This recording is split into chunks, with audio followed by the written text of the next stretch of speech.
جو آبادی تھی اس کی اکثریت سونار نہیں تھے، ان کو نیارے کہا جاتا ہے، کیونکہ وہ جو کھاڑیاں ہیں 3 طرف سے، ان کھاڑیوں میں جو پانی سمندر سے آتا تھا اس میں سونے کے زیورات ہوتے تھے، جس کو وہ چھانتے تھے اور پھر سونا اکٹھا کرتے تھے۔ اسی لیے کرنتھس کا جو لغوی معنی ہے وہ ہے زیور، کیونکہ جب کسی شخص کو سورج کی کرنیں کرنتھس شہر کی سڑکوں پر پھر پڑتی ہوئی ملتی تھی تو وہ اس کو ایسے لگتا تھا کہ جیسے وہ کسی سونے کے شہر میں آ گیا ہے۔ اور یہاں مقدس پالوس نے جب کلیسیا کو قائم کیا تو یہاں ایک زبردست کلیسیا قائم ہوئی، اور پھر وقت کے ساتھ اس کلیسیا میں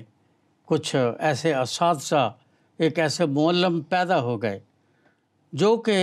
دوکیت کے نام پر یا کنوتیت کے نام پر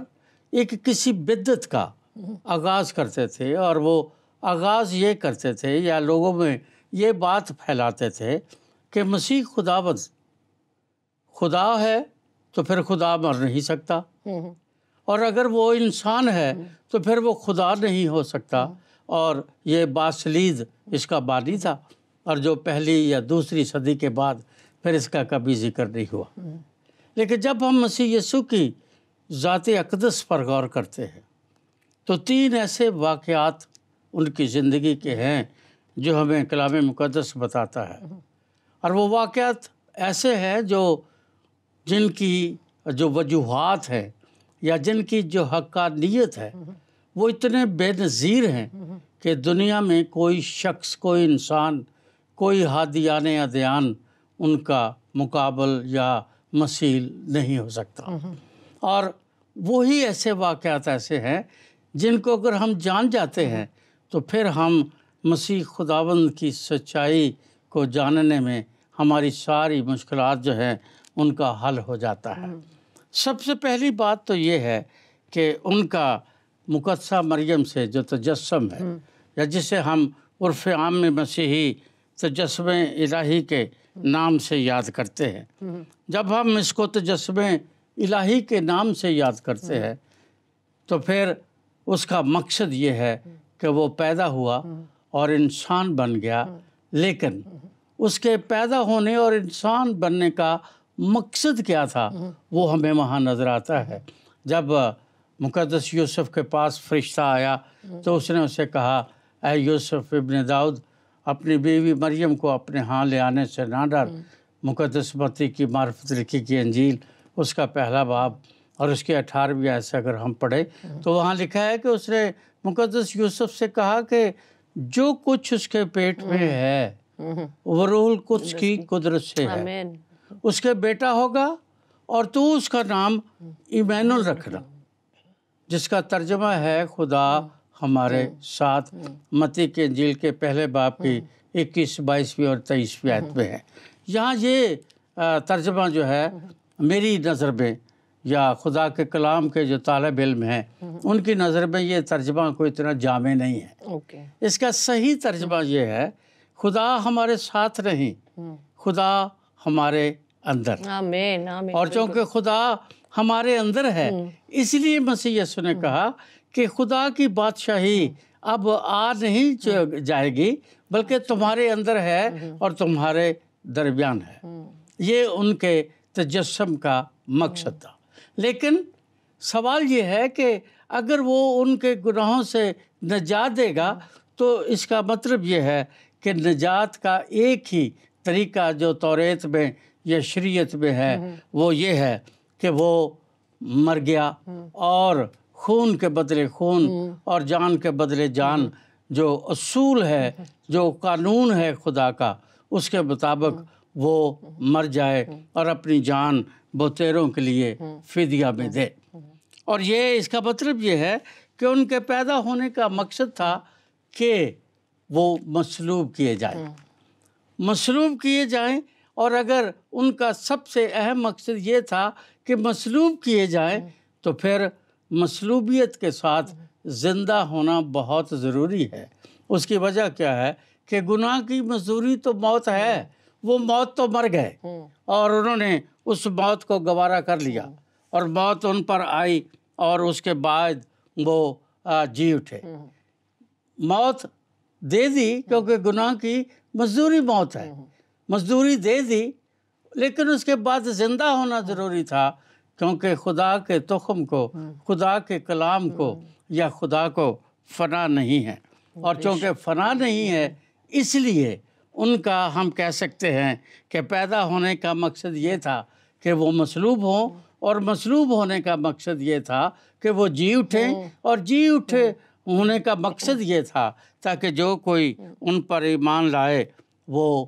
زندگی پائے اور ہمیشہ کی زندگی پائے، اور یہ زندگی اسی صورت میں ہو سکتی ہے کہ وہ لامحدود، وہ نادیدنی خدا، وہ جو غیر حادث خدا ہے، جو مصنوع نہیں ہے بلکہ صانع ہے، وہ خدا انسان بن گیا اور پھر اس دنیا میں آیا، جب وہ مر گیا اور جب جی اٹھا تو پھر لوگوں نے کہا کہ وہ روح اللہ ہے، وہ کلمۃ اللہ ہے، وہ خدا کا بیٹا ہے، اور فرشتوں نے بھی کہا کہ تم زندہ کو مردوں میں کیوں ڈھونڈتی ہو۔ اس لیے ان کا مرنا ہم پھر کہہ سکتے ہیں کہ وہ اگرچہ خدا کی صورت پر تھا لیکن پھر بھی ان کا مر جانا بہت ضروری تھا۔ اس کی وجہ کیا تھی جو پولوس نے گواہی دی ہے؟ ابھی ہم نے 15ویں باب میں پڑھا ہے، وہ کہتا ہے کہ یہ میری گواہی ہے، اور یہ گواہی اس کو پہنچی، وہ کہتا ہے جو مجھے پہنچی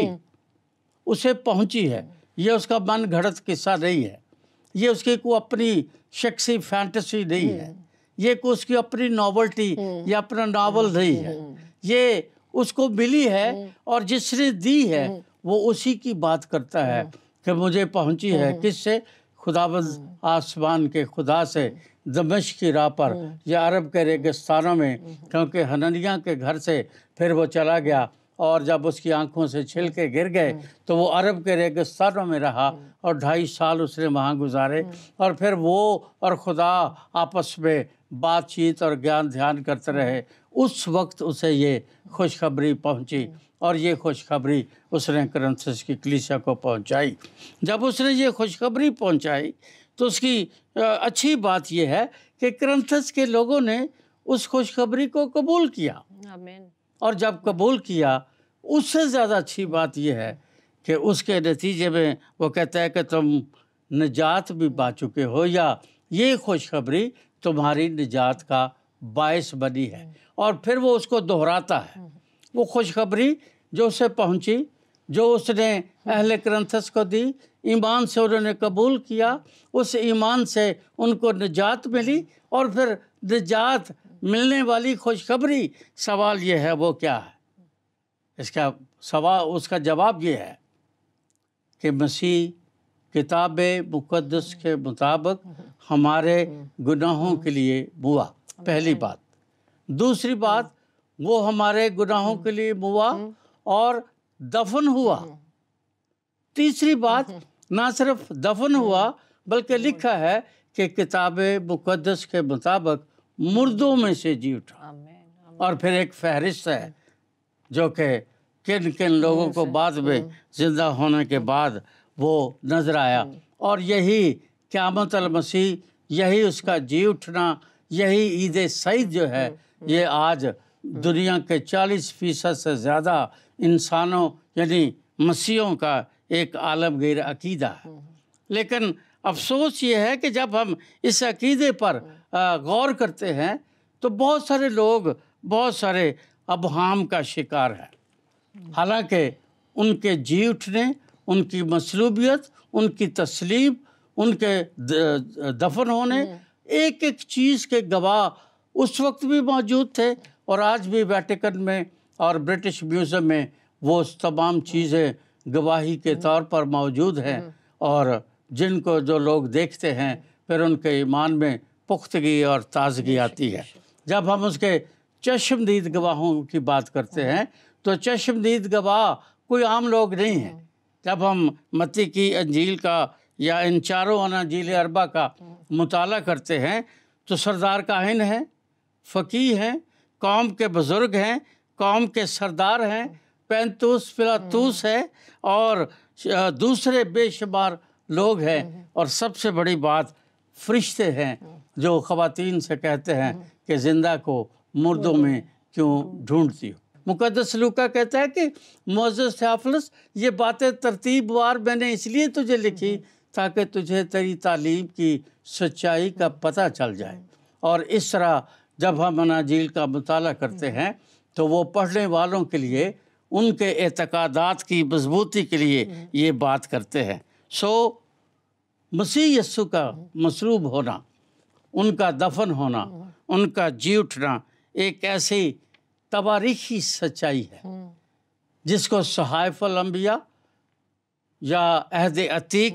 عہد جدید اور چشمدید گواہ کا ایک انبوہ کثیر ہے جو ثابت کرتا ہے کہ وہ مر گیا، وہ جی اٹھا اور آج آسمان پر موجود ہے۔ اور یہی ہمارا ایک عالمگیر عقیدہ ہے۔ جب ہم اپنے عقیدے کا اقرار کرتے ہیں تو ہم کہتے ہیں کہ اس نے پینتوس پلاطوس کی حکومت میں دکھ اٹھایا، وہ مصلوب ہوا، وہ مر گیا، وہ دفن ہوا، عالم ارواح میں اتر گیا، تیسرے دن مردوں میں سے جی اٹھا، آسمان پر چڑھ گیا، خدا کے داہنے ہاتھ بیٹھا ہے، جہاں سے وہ زندوں اور مردوں کی عدالت کرنے کو آئے گا۔ یہ ہمارا ایمان ہے اور اسی کو ہم رسولوں کا عقیدہ کہہ کر یاد کرتے ہیں۔ اس کا مطلب یہ ہے کہ یہ ایک عظیم سچائی ہے،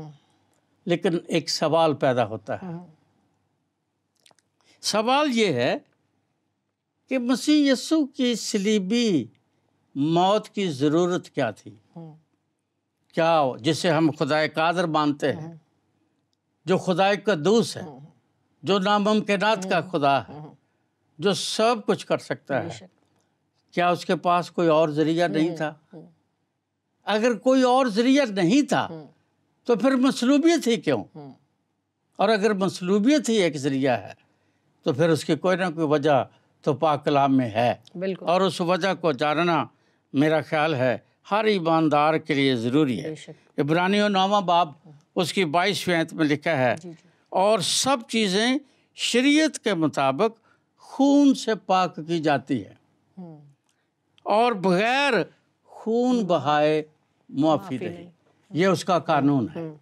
سب چیزیں خون سے پاک کی جاتی ہیں اور بغیر خون بہائے معافی نہیں ہے۔ اس کے بعد جب ہم متی کے انجیل کا مطالعہ کرتے ہیں، مرکز کا، لوکا کا، جہاں مسیح خداوند نے اشعیا بانی کی اس سیکرامنٹ کو قائم کیا ہے، تو بڑی خوبصورت باتیں وہاں لکھی ہیں۔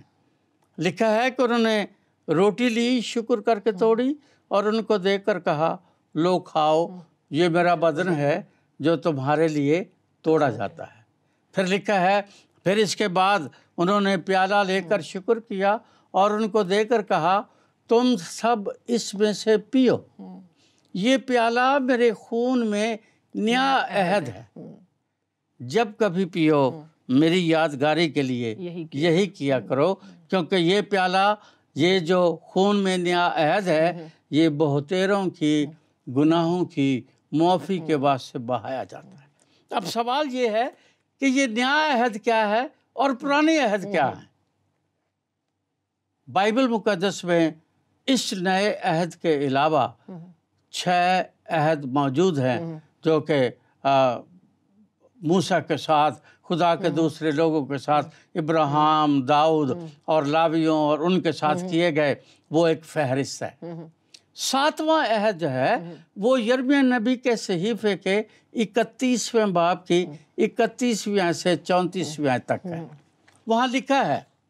کہ میں ان کے ساتھ ایک نیا عہد باندھوں گا، اور وہ جو نیا عہد ہوگا اس کے مطابق وہ کہتا ہے، میں اپنی شریعت، اپنا کلام ان کے دل پر لکھوں گا۔ دوسری بات کہتا ہے کہ پھر وہ میرے لوگ ہوں گے۔ تیسری بات وہ کہتا ہے کہ وہ اپنے گناہوں سے پھریں گے اور توبہ کریں گے، اور پھر وہ کہتا ہے کہ میں ان کے گناہوں کو معاف کر دوں گا۔ یہ 7واں اور بڑا عہد ہے جس کا ذکر یرمیہ کے صحیفے کے 31ویں باب میں بیان کیا گیا ہے، جس کے مطابق یہ عہد کیا ہے؟ جو مسیح یسوع نے جب پیالہ دیا تو کہا یہ پیالہ میرے خون میں نیا عہد ہے جو بہتیروں کے گناہوں کی معافی کے واسطے مسیح یسوع سے تقریباً 700 سال پہلے یرمیاہ کی معرفت یہ عہد درج کر دیا گیا، اور پھر اس عہد کو یہودی کو آپ نے پڑھا ضرور، جانا ضرور، پر مسیح خداوند نے اس بالا خانہ پر اشارہ باری کے وقت یہ عہد ان کو یاد دلایا کہ یہ عہد وہاں لکھا ہے۔ اور وہ عہد کیا ہے؟ یہ میرا خون بہتیروں کی گناہوں کی معافی کے واسطے بہایا جاتا ہے۔ عبرانیوں کے خط کا مصنف کہتا ہے بغیر خون بہائے معافی نہیں۔ پھر مقدس پطرس اپنے خط میں، پہلے خط میں کہتے ہیں کہ یہ میرا وہ عہد کا خون ہے جو بہتیروں کے گناہوں کی معافی کے واسطے بہایا گیا ہے۔ اس لیے مقدس پطرس کہتے ہیں ہماری خلاصی فانی چیزوں سے نہیں بلکہ سونے اور چاندی سے ہوئی ہے، جو کہ سونے چاندی سے کہیں زیادہ اہم اور قیمتی ہے۔ اور پھر یشایہ کہتا ہے وہ ہماری خطاؤں کے سبب گھائل کیا گیا اور اس کے مار کھانے سے ہم نے شفا پائی، اس کی جان کی قربانی گناہ کی قربانی کے طور پر گزرانی جائے گی۔ تو اس کا مطلب یہ ہوا یہ سارے حوالہ جات اور ایسے بے شمار اور حوالہ جات ہیں بائبل مقدس میں، جب ہم ان کا مطالعہ کرتے ہیں تو اس کا مطلب یہ ہے کہ مسیح خداوند کا اس دنیا میں آنا اس لیے تھا کہ وہ مر جائیں، اور مر جانا اس لیے تھا تاکہ وہ خون دے کر اس کفارے کو، اس عہد کو پورا کرے جس کے لیے وہ اس دنیا میں آئے، اور انہوں نے اپنے خون کا کفارہ صلیب پر دیا۔ کفارہ جو ہے یہ بیٹا عربی زبان کا لفظ ہے، اسے ہم اردو میں استعمال کرتے ہیں، اس کو انگلش میں اٹونمنٹ کہتے ہیں۔ ہر گرامر میں الفاظ جو ہے وہ دو طرح کے ہوتے ہیں، مرکب اور مفرد۔ مفرد جو لفظ ہوتا ہے وہ بالکل اپنی حیثیت میں، معنوں میں بالکل انڈیجنس ہوتا ہے اور کسی کے ساتھ نہیں ملتا، لیکن جب اس کے ساتھ کوئی لفظ ملا دیا جاتا ہے تو پھر اس کے معنی بدل جاتے ہیں۔ جیسے لفظ دل ہے، اب یہ مفرد ہے، اب اس سے درد دل کہہ دیں گے تو معنی بدل جائیں گے، اور اگر اس کو دل دوز کہہ دیں گے تو معنی بدل جائیں گے۔ اسی طرح کفارہ جو ہے یہ لفظ جو ہے یہ ایک ایسا لفظ ہے جس کو انگلش میں اٹونمنٹ میں نے کہا جاتا ہے، اور اٹونمنٹ جو ہے یہ 3 الفاظ کا مجموعہ ہے، ایٹ ون مینٹ۔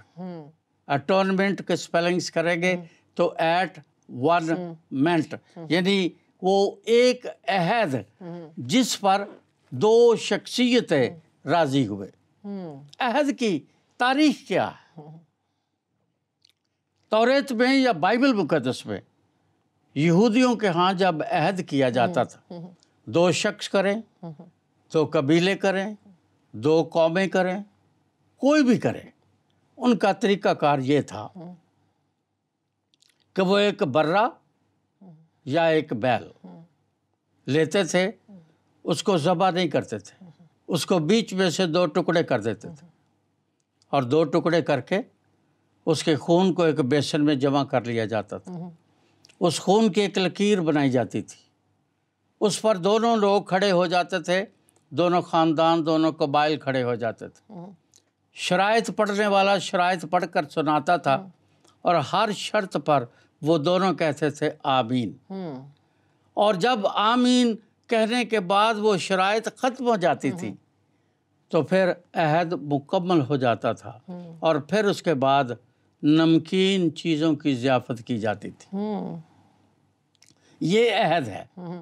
اب یہ عہد جو ہے، یہ کفارہ جو ہے، 2 شخصیتوں کے درمیان عہد ہے، یا 2 لوگ ایک منٹ پر، ایک عہد پر، ایک فیصلے پر متفق ہے۔ اور وہ فیصلہ کیا ہے؟ وہ فیصلہ یہ ہے، وہ عہد یہ ہے کہ پس اب جو مسیح یسوع میں ہے اس پر سزا کا حکم نہیں ہے، تاکہ جو کوئی اس پر ایمان لائے ہلاک نہ ہو بلکہ ہمیشہ کی زندگی پائے، کیونکہ جس کے پاس بیٹا ہے اس کے پاس زندگی ہے، اور جس کے پاس خدا کا بیٹا نہیں اس کے پاس زندگی نہیں۔ یہ وہ اس کی شکیں ہیں، یہ اس عہد کی جو اس خون کی لکیر پر کھڑے ہو کر قائم کیا گیا۔ میں بتاؤں گا بعد میں کہ وہ شخصیتیں کیوں ہیں اور کیسی ہیں اور کیسے یہ عہد قائم کیا گیا، لیکن اس کی شرائط یہ تھی کہ جو اس برے کے لہو کو قبول کرتا ہے وہ ہلاک نہیں ہوتا بلکہ ہمیشہ کی زندگی پاتا ہے، اور اسی کو ہم کفارہ کہتے ہیں۔ گناہ کا افزانہ دینے کے لیے خدا کو آگے آنا پڑا۔ کیوں آنا پڑا؟ کیونکہ خدا دنیا سے محبت کرتا ہے۔ بے شک۔ کیوں محبت کرتا ہے؟ پوری تخلیق کائنات میں، پوری مخلوق میں کوئی مخلوق ایسی نہیں جو خدا کی شکل، صورت اور اس کی شبیہ پر تخلیق ہوئی ہو۔ چونکہ اس کی شکل اور صورت پر تخلیق ہوئی ہے، اس لیے وہ انسان بھی بن سکتا ہے اور انسان سے محبت بھی کر سکتا ہے، کیونکہ محبت کے اصول یہ ہے کہ محبت کے لیے دوسرا وجود چاہیے۔ اگر دوسرا وجود ویسا نہیں جیسا وہ ہے تو خدا نے آدم کے لیے کہا اس کا اکیلا رہنا اچھا نہیں۔ وہاں ایک بڑی خوبصورت بات خدا نے کہی، اور وہ یہ تھی، اس کی مانند میں ایک مددگار بناؤں گا۔ اگر خدا انسان سے پیار کرتا ہے اور بالکل کرتا ہے، یہ 100% صحیح ہے، وہ محبت کرتا ہے انسان سے، تو پھر انسان کا خدا کی مانند یا خدا کا انسان کی مانند ہونا ضروری ہے، اور یہی اصول تھا کہ خدا نے اس کے لیے اپنی جان دی۔ Thank you sir, thank you so much. ناظرین، پیاس ابھی بجھی نہیں ہے، تشنگی باقی ہے، اور یقیناً آپ سب بھی اس وقت بہت ہی خوشی کے ساتھ، شادمانی کے ساتھ اور تجسس کے ساتھ سوچ رہے ہوں گے کہ آگے بھی ابھی بہت کچھ ہے اور پروگرام کا وقت ختم ہو گیا ہے، مگر میں کہوں گی کہ ہمت نہ ہاریں، نا امید نہ ہو۔ اگلا پروگرام اسی کو ہی کنٹینیو کریں گے، کیونکہ بھی بہت ساری باتیں ہیں جس کو میں نے بھی سننا ہے اور برکت پانی، اور یقیناً میرے ناظرین بھی منتظر ہوں گے کہ اگلے پروگرام میں ہم بہت ساری خوبصورت اور کلام مقدس کی باتیں اپنے سر عزیز انور کے ساتھ مل کر سننے والے ہوں گے۔ اسی دعا کے ساتھ اجازت دیجیے اور ہمیں اپنی دعاؤں میں یاد رکھیے گا۔ خدا حافظ۔